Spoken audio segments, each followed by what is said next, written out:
Hello everyone. Animal tissues के बारे में हम पढ़ रहे थे। मैंने आपको एनिमल्स में दो तरह के टिश्यूज के बारे में हम देखिए डिस्कस कर चुके हैं, epithelial tissue and connective tissue. Next type का जो एनिमल टिश्यू है वो है मस्कुलर टिश्यू। किसी भी टिश्यू के हम सबसे पहले ओरिजिन के बारे में ही बात करते हैं। तो देखिए मस्कुलर टिश्यू का जो ओरिजिन है वो मीजोडर्मल होता है, यानी ये मीजोडर्म नाम की जर्म लेयर से अराइज करता है। इसका लेकिन एक एक्सेप्शन है, हमारी आईज में एक रीजन होता है जिसको हम आयरिस बोलते हैं। आयरिस मसल्स होती हैं हमारी आईज में। तो आयरिस की जो मसल्स हैं वो मीजोडर्मल ओरिजिन की नहीं होती, वो एक्टोडर्मल ओरिजिन की होती हैं। ये चीज आप याद रखेंगे यहाँ पे। इसके बाद हम किसी भी टिश्यू की स्पेशल प्रॉपर्टीज के बारे में बात करते हैं। तो मस्कुलर टिश्यू की जो स्पेशल प्रॉपर्टीज हैं वो दो स्पेशल प्रॉपर्टीज हैं, एक है कॉन्ट्रैक्टिलिटी और दूसरी है इलेक्ट्रिकल एक्साइटेबिलिटी। कॉन्ट्रैक्टिलिटी का क्या मतलब होता है? कॉन्ट्रैक्टिलिटी का मतलब होता है the ability to contract and relax. तो ये जो प्रॉपर्टी है कॉन्ट्रैक्ट और रिलैक्स करने की, ये हमारी बॉडी में केवल एक ही टिश्यू शो करता है, वो है मस्कुलर टिश्यू। इसका एक एक्सेप्शन भी है, वो भी मैं आपको बताऊंगी। उससे पहले ये समझ लीजिए, मसल सेल्स जो होती हैं, जैसा कि हमें पता है कि हर टिश्यू सेल्स से मिलकर बना होता है, तो मसल सेल्स जो होती हैं उनको हम मायोसाइट्स बोलते हैं। मायो और मसल सेल्स जो होती हैं वो राउंडेड ना होके लॉन्ग फाइबर्स की फॉर्म में होती हैं। Myocytes are long and narrow cells which are also called as muscle fibers. इनके अंदर एबिलिटी होती है कॉन्ट्रैक्ट और रिलैक्स करने की। हमारी बॉडी में एपिथेलियल टिश्यू में कुछ सेल्स होती हैं जो कॉन्ट्रैक्ट और रिलैक्स कर सकती हैं। वो स्पेशल टाइप की एपिथेलियल सेल्स होती हैं जिनको मायो एपिथेलियल सेल्स भी बोलते हैं। तो मायो एपिथेलियल सेल्स ही ऐसी सेल्स हैं जो मसल सेल्स के अलावा जो कॉन्ट्रैक्ट और रिलैक्स कर सकती हैं। अदरवाइज पूरी बॉडी में एक ही ऐसा टिश्यू है जो कॉन्ट्रैक्टिलिटी की प्रॉपर्टी शो करता है। दूसरी प्रॉपर्टी मस्कुलर टिश्यू की है इलेक्ट्रिकल एक्साइटेबिलिटी। इलेक्ट्रिकल एक्साइटेबिलिटी का मतलब है कि किसी भी टिश्यू में एक्साइटेशन की प्रॉपर्टी होना। और कैसा एक्साइटेशन? Electrical excitation. तो देखिए कोई भी सेल है, उस सेल के अंदर और बाहर, ये जो सेल है ये सेल की प्लाज्मा मेम्ब्रेन है।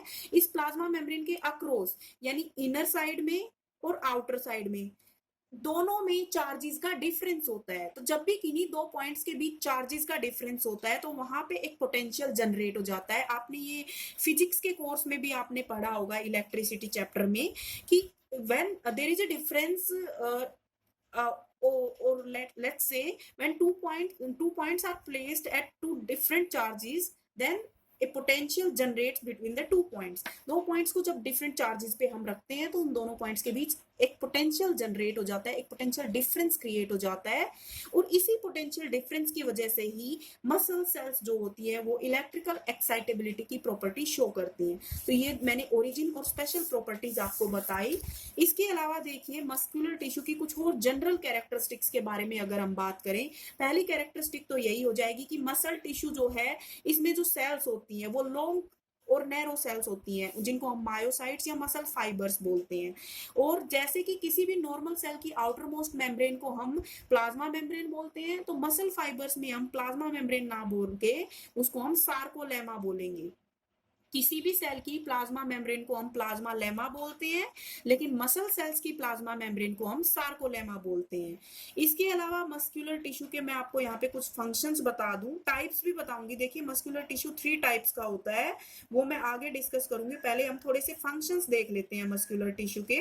मस्कुलर टिश्यू जो है बॉडी के पार्ट्स की मूवमेंट में हेल्प करता है और एनिमल की कंप्लीट लोकोमोशन में। देखिए मूवमेंट और लोकोमोशन में डिफरेंस आपको मालूम होना चाहिए। मूवमेंट का मतलब है कि बॉडी फिक्स्ड है एक जगह पे, बॉडी के पार्ट्स की मूवमेंट हो रही है, पार्ट्स मूव कर रहे हैं, यानी कोई भी इंडिविजुअल अपनी पोजीशन को चेंज नहीं कर रहा है।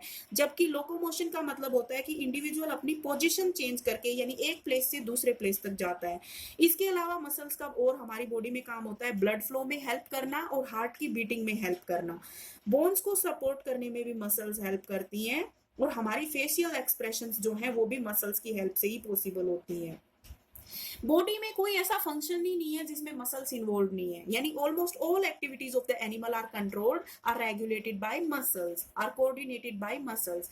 अब मैं बात करती हूँ मसल्स के क्लासिफिकेशन के बारे में। 3 तरह का होता है मसल फाइबर। मस्कुलर टिश्यू या मसल फाइबर 3 तरीके का होता है। इन तीनों के बारे में हम 1 बाय 1 ना पढ़ के इन तीनों को हम डिफरेंस की फॉर्म में पढ़ लेंगे। उससे क्या होगा कि डिफरेंस की फॉर्म में पढ़ने से ये टॉपिक अपने आप में बहुत इजी हो जाएगा, इसको समझना इजी हो जाएगा। तो देखिए 3 तरह के मसल फाइबर्स के नाम बता दूं मैं पहले आपको। 3 type of muscle fibres are, सबसे पहला है स्ट्राइप्ड मसल फाइबर्स। इनके अदर नेम्स भी हैं, वो भी आपको लर्न करने होंगे क्योंकि उन नेम्स के मीनिंग्स आपको जानने होंगे। स्ट्राइप्ड मसल फाइबर्स या स्ट्रेटेड मसल फाइबर्स या स्केलेटल मसल फाइबर्स। दूसरा है अनस्ट्राइप्ड मसल फाइबर्स या अनस्ट्रेटेड मसल फाइबर्स या स्मूथ मसल फाइबर्स। और तीसरा है कार्डियक मसल्स।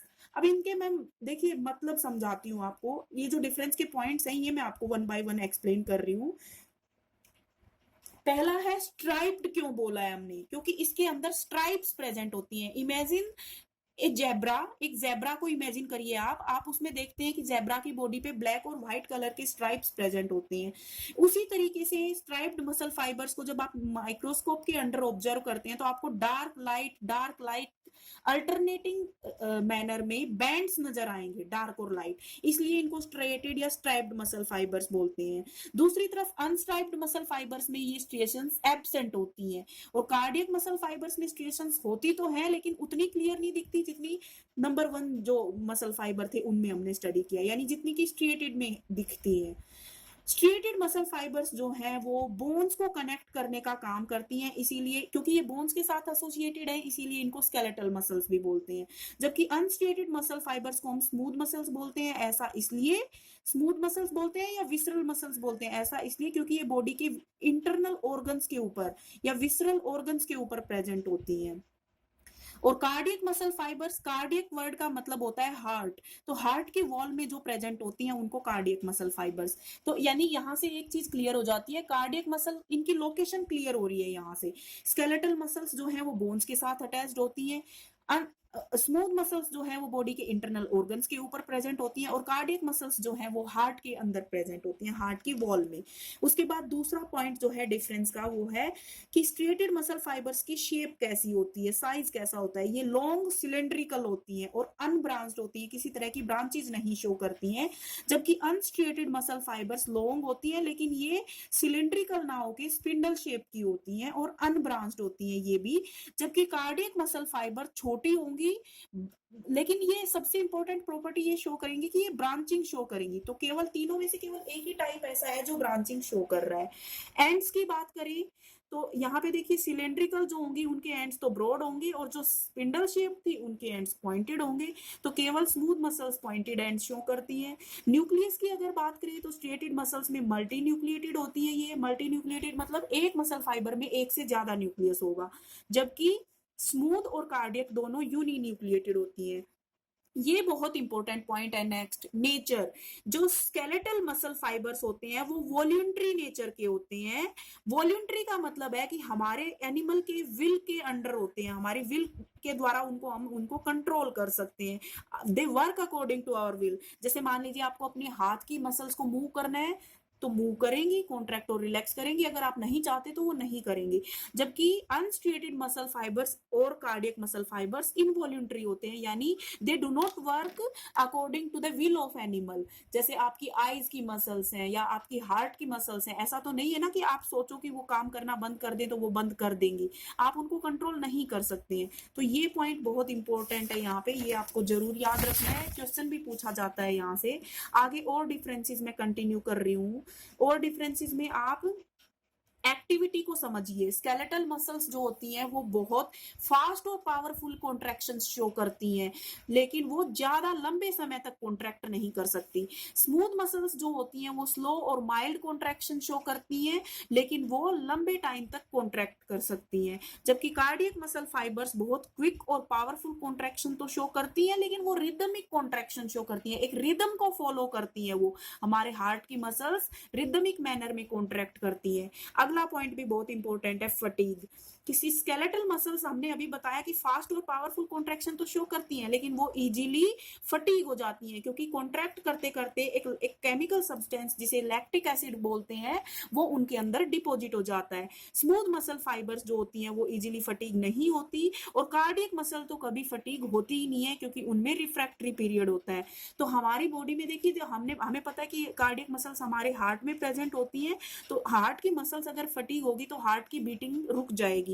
तो इसीलिए ना कार्डियक मसल्स कभी भी कॉन्ट्रैक्ट करना नहीं बंद करती, बस उनके अंदर एक रिफ्रैक्टरी पीरियड होता है जिस पीरियड में वो अपने आप को रिस्टोर कर लेती हैं। दूसरा मैं लास्ट जो डिफरेंस मैं बताऊंगी लोकेशन और फंक्शन के बारे में, स्केलेटल मसल्स हमारी बॉडी की वॉल में प्रेजेंट होती हैं, हमारे लिम्स में प्रेजेंट होती हैं, लिम्स मतलब हैंड्स एंड लेग्स में, और फेरिंग्स में प्रेजेंट होती हैं। स्मूथ मसल्स जो है वो हमारी बॉडी के जो इंटरनल ऑर्गन्स होते हैं उनके अंदर प्रेजेंट होती हैं, उनके ऊपर प्रेजेंट होती हैं, उनकी होलो उनकी वॉल में प्रेजेंट होती हैं, हमारी आईज में प्रेजेंट होती हैं। और कार्डियक मसल्स जो होती हैं वो हार्ट के अंदर प्रेजेंट होती हैं, और जो मेजर जो बड़ी बड़ी वेन्स है हमारी बॉडी में उनमें प्रेजेंट होती हैं। लास्ट डिस्कस करेंगे फंक्शन के बारे में। स्केलेटल मसल्स का जो फंक्शन है वो होता है लोकोमोशन और मूवमेंट में। स्मूथ मसल का फंक्शन है बॉडी के इंटरनल ऑर्गन्स की कॉन्ट्रैक्शन और रिलैक्सेशन में, और कार्डियक मसल का फंक्शन है हार्ट की बीटिंग में हेल्प करना। अब इनके डायग्राम समझना बहुत जरूरी है आपको। ये वाला डायग्राम आपकी बुक में दिया हुआ है, ये सिलेंड्रिकल डायग्राम जिसमें अल्टरनेटिंग डार्क और लाइट बैंड्स आपको नजर आ रहे हैं, ये है हमारी बॉडी की स्ट्रिएटेड मसल या स्केलेटल मसल। जो ये स्पिंडल शेप डायग्राम आपको नजर आ रहा है ये है स्मूथ मसल, और जो ये ब्रांच एच जैसा डायग्राम आपको नजर आ रहा है जिसमें ब्रांचिंग नजर आ रही है ये है हमारी कार्डियक मसल। तो आपको ना सिर्फ 3 डायग्राम्स देखने हैं, वो भी वो डायग्राम्स जो आपकी एनसीईआरटी की बुक में दिए हुए हैं। बाकी स्ट्रिएटेड मसल का डिटेल्ड डायग्राम हम 11th क्लास में मस्कुलर टिश्यू जब डिटेल में पढ़ते हैं तब हम पढ़ते हैं। तो यहाँ पे मस्कुलर टिश्यू आपका कंप्लीट होता है।